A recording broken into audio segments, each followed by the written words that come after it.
Heyo folks, Fletcherizer here, and talking about my primary build. I like to call it Harmicist, or share the love, as you like. And yes, this is a tanky support build. High damage builds work great, but I like to play support. Maybe I'm just ornery that way. Launching right into the fundamental core of this build is the interaction between Skarn weapons, Iceborne, and Rage. Now, Rage is already a pretty good perk, giving you bonus damage while under 50% health.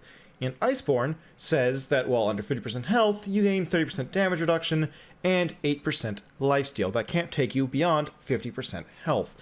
So already, this is a great combination, increasing your effective survivability while in that critical half-health range. But Skarn weapons kick that up a notch. See, Skarn weapons have the thoroughly underrated perk that dealing damage has a chance, based on damage dealt, to grant a stacking 40 health shield. That lasts for 12 seconds. Critically, however, gain additional shields will refresh that 12-second timer. Now, these shields do not count as health and don't deactivate Rage. I've seen some reports, by the way, that Rage doesn't work when you're at 50% health, and the wording of Rage would indicate that that's the case. However, checking the numbers when I actually am in a hunt, it seems that it does function while you're at 50% health.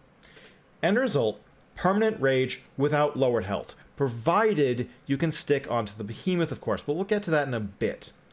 Skarn weapons have built-in Knockout King, so of course it's easy enough to slot another Knockout King into the weapon and get max Knockout King. We keep a little sturdy in there too, just because with hammers it's important to finish the combo, and very often you can actually straight up heal through damage with the 8% lifesteal and the generating shields. The final piece of the puzzle is a rarely used perk, but absolutely perfect in this particular build, and that is Guardian. 60% of the shields applied to me also go to my nearest ally. Since I'm generating shields constantly with the Skarn weapon, it means my allies are constantly getting a little extra bit of shield.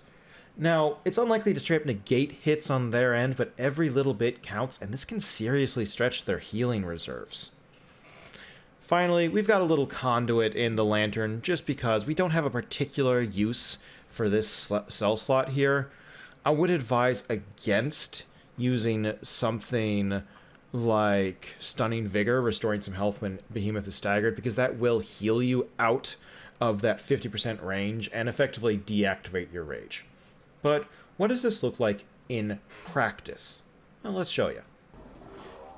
So here we are, we're walking in fighting a Valamir. Valamir and mostly stationary behemoths are among the ideal targets for this particular build. You can see me using the Sturdy to effectively ignore lots of those hits, though they do occasionally get through.